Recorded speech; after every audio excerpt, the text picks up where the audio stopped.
Well, good morning, sir. This is now early morning. It's just a little bit past midnight on February 11th, 2014. And I thought I would come on here and talk about my dad's birthday.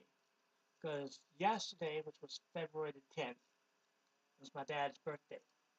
Now, I had been kind of celebrating my dad's birthday for about a week now.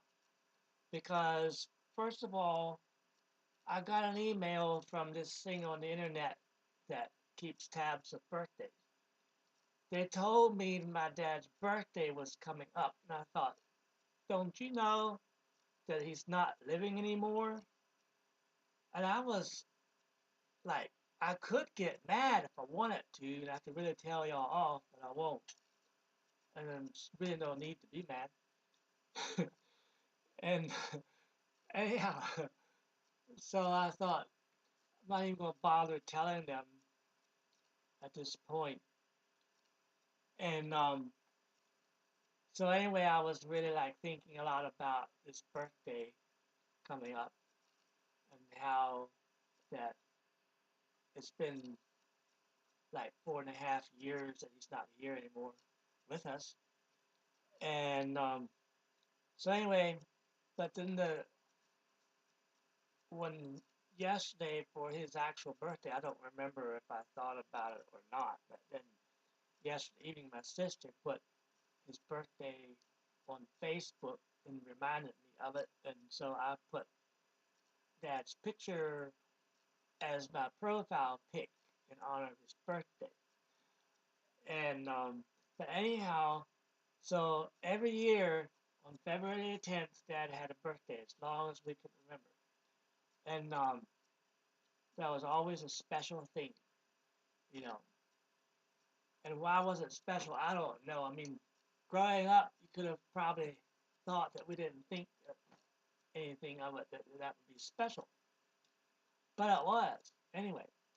Um, because there were times that at least me, I was mad at Dad because I thought he was mean, and but he really was not a mean person. Sometimes he'd come across as mean, but inwardly he was not mean. In other words, you would think that he was mean, but he was just a caring person, and he didn't know how to express himself. Maybe he was just different. But for example, we grew up farming, and farming is dangerous, and you can get into all kind of scrapes and bruises and injuries um, on a farm. You never know what's going to happen next, and so I learned to drive tractor and cars and stuff very young, maybe 8 years or even younger. I don't remember, but at a very young age, I was driving, and then we got this bigger truck, and so I wanted to learn to drive that, and I was probably about 12, 10, 12 years old, maybe older. Well, probably at least 12 years old at that time when we got the bigger truck. And so we were in the field loading hay on this truck with forks. And so then, uh, as a part of that, I was wanting to take my turns in driving this truck, you know, to move it forward so we could load more hay, because we were loading loose hay uh, at the time, and um, we didn't have a baler at the time. And so, in fact, I don't guess we ever had a baler. We always got custom baling done if we needed baling done, but hired somebody to do it with their baler. Other than that, we would just put up loose hay or buy baled hay. Most of the time, we just bought baled hay, but sometimes we had hay to bale, and so we would hire it baled. And we had clover, we had lespedeza hay or Well, I take that back. That was something that the former farmer had, and so the field was still called Lespedeza. I don't think we ever had Lespedeza hay, but we had clover hay, alfalfa hay, and orchard grass hay, and timothy hay. I think those were the main four hays that we had, and of course we had buckwheat and oats and rye and regular wheat and corn and cane. I think we had cane 1 year, and we also had red corn and Indian corn and white corn. All of these different corns out in the field, and this white corn was really tall, and it was like 10 feet tall. And I don't remember if that white corn was edible or if it was more animal corn. Um, don't remember, but anyhow, so we had all these different types of corn and other varieties of things. But anyhow, I got off of my story, didn't I? So then I'd start to run to the truck.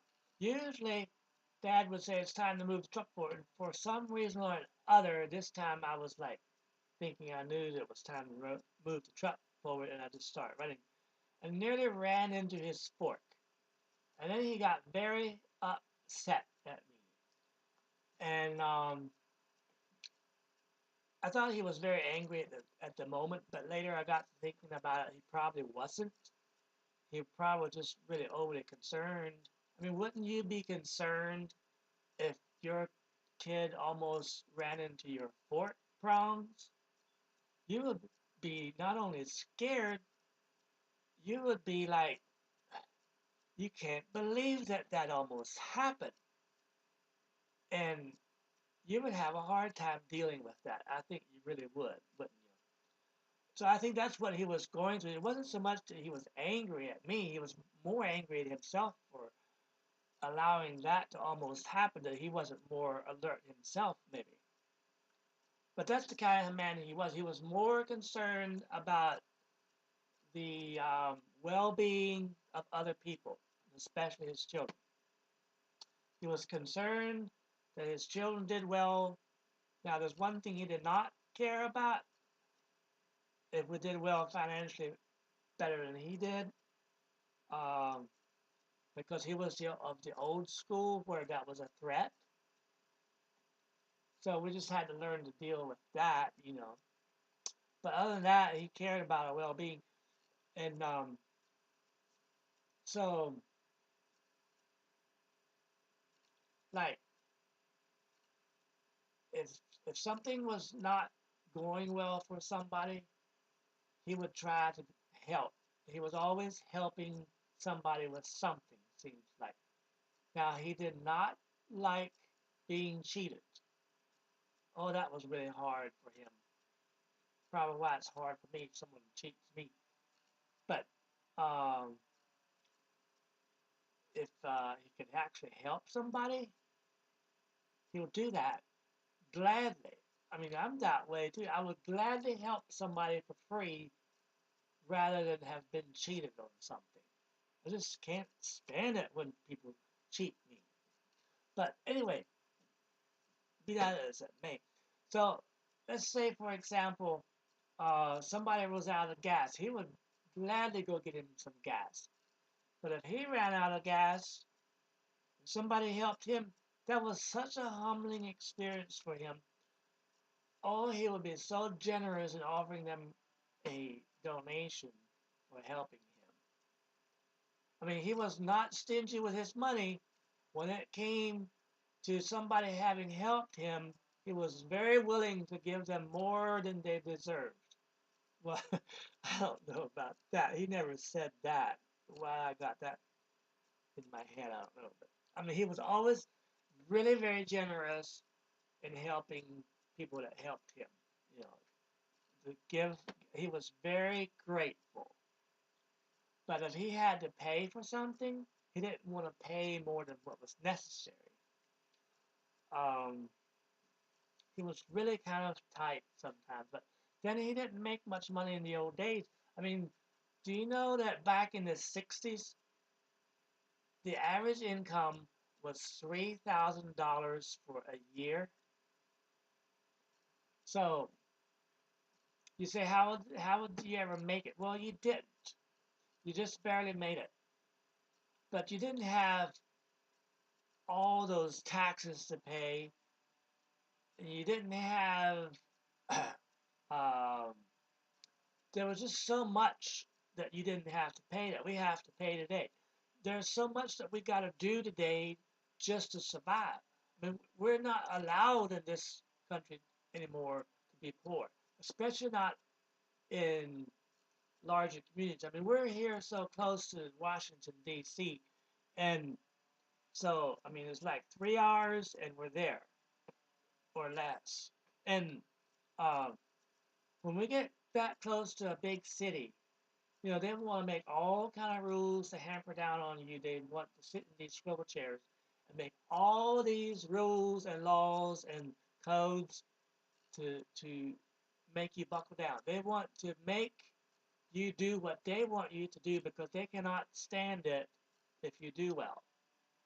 Um, so the closer you are to big cities, the more people there are that want to rule over you, and they will try their level best to think up something while they're sitting in their chair uh, that they can manipulate your life and make life hard for you so that you will be more submissive to them and that you will be more uh, in compliance and do what they say. And the more you give in, the more rules they make.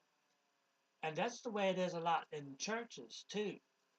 I mean, can you imagine belonging to a church where they just have rule after rule after rule, and you daren't say anything about it? And um, so, and the more rule that they have over you, the more they can manipulate your life, control you, and keep you from asking questions, and so on and so forth. The more they will be happy because they will have you under their thumbs. That's the way life is for them. And well, my granddad wanted my dad to be a preacher. He wanted my dad to have stayed Amish and been there, done that, and to carry on the ministry that he was going to pass on to his dad, his son, which was my dad. And but my dad asked me one day, a couple of years before he passed away, he said to me, "How would you have liked it had I stayed and did as my dad told me and stayed in Delaware as an Amishman and been in the ministry like he wanted me to be? How would that have been for you?" And I said, "Well, I don't have a clue because it's a hypothetical question." I said, "Had that been like that, and we would have all grown up Amish like that, horse and buggy Amish, and we would have been there and done that, and would still probably be there thinking it was all okay and hunky dory, and it was good and all. We'd probably be somewhat happy and be okay with it and all." But I said, since I'm on this side of the fence of it, and never was on that side of the fence of it. I mean, we went to the Amish church here in Virginia. It was not nearly as strict, uh, but um, so then I said that because of how it did turn out, I'm happy that it turned out that way. That we were not raised in Delaware under such strict Amish uh, rules and regulations and uh, not being allowed to do anything and having to sit there or stand or walk or whatever on the farm and do nothing but farming. I mean, my parents hardly ever got off the farm when they were young. They went to the beach like once or twice in their life before moving to Virginia. I mean, they hardly ever went to town. They weren't allowed to. My mom had 10 cents to spend in the store. When her dad went to market in town, he took her along one time, farmer's market. Only one time did she go along, I think she said.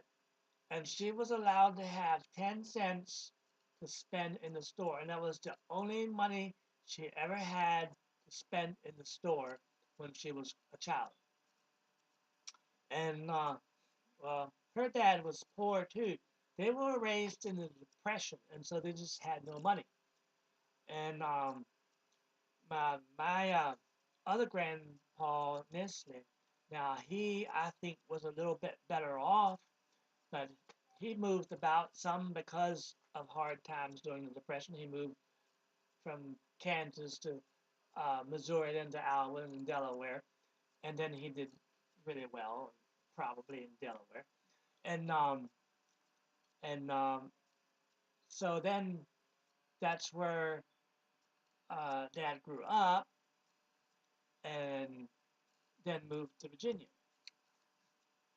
And so life in Delaware was apparently a lot different from in Virginia. And so anyhow, yeah. So Dad was a kind-hearted man, and he always cared about us and tried his level best to see that we did okay.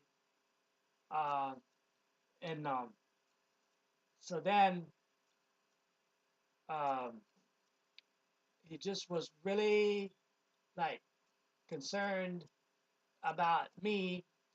And do you know what he said to me one day? That he said to me, "You and I should." He said we should be marriage counselors. And I said, "No." I said, "You and I have not had a good track record in keeping a marriage together. How would we ever be marriage counselors?" Well, anyhow, he was looking for something that he and I could do together that would help me, I think is what he was trying to do. Because he was always concerned about me, that he was concerned that I was just like living in kind of like despair, like because of the way my life went, and he was concerned that I wasn't living right at all. And I mean, he would actually cry. Every time I came to visit him, he would cry. He said, "You need to straighten your life out." Well, at the time, I was like, I didn't want to hear it. Um, but anyway, things have gone better for me.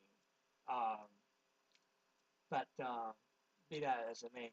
But anyway, so that's the way he was. He was concerned about us. Um, but anyway, so then, so when he was getting upset at me for almost running into his fork, and I thought he was angry. But later I realized, this man is not that way. And how could I have ever wished for another dad? Because he was the best dad I could ever have, you know. And there were other times when I almost got hurt and he took the blame for it. And he was like, he was sad about it. And one time, like, um, he would like bring this up a number of times, like every year. He would remember. At that time, I almost got hurt when he was trying to put something on the truck, and it knocked me down. And he was always like bringing that up and saying how that he felt so bad about that. And so I know, he there was a lot of things that went on in our lives that he felt bad about. And I was just wondering, you know, I hope that he didn't die thinking that he was a bad dad. Because I really don't think that he was a bad dad. I think he was a good dad, and he took care of us the best he knew how, you know. And so anyhow, so then he died, and he left a message for us through a friend. He said that he wanted us as a family to keep the bond of peace and to get along with each other, you know. And he wanted us to love our mom. So we've been trying our level best, really hard to love our mom. So that's where we're at with that. We're trying to be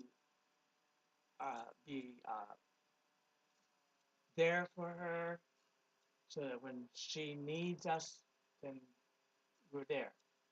I mean, sometimes it's hard because I mean, like every month I need to go buy her groceries. Well, that's important, but it's hard sometimes to exactly find time exactly when to do that, and that she needs that done like right now. So it's kind of hard on the patients, but I mean, I've learned that you can make that work if you're willing to make it work. Like Dad would say, where there is a will, there is a way. That was one of his favorite sayings. There's always something that always comes up for me when something is a little tough for me. I would say that to myself. Where there is a will, there is a way. So, in other words, if you don't have a way to do it, then perhaps your will is not strong enough to do it. Now, we do know that some things we can't do, but if we have a will to do something, usually we can do it. So, anyhow, how long did I talk here? I talked 22 minutes. I did not intend to do that. But so, anyhow, so this is a birthday greeting to my dad, though he's not here. Um, I wanted to honor his birthday. Um, so one day we'll get to see him again, but from until then, his birthday will always be a special day to remember. So I just wanted to say that. Thank you.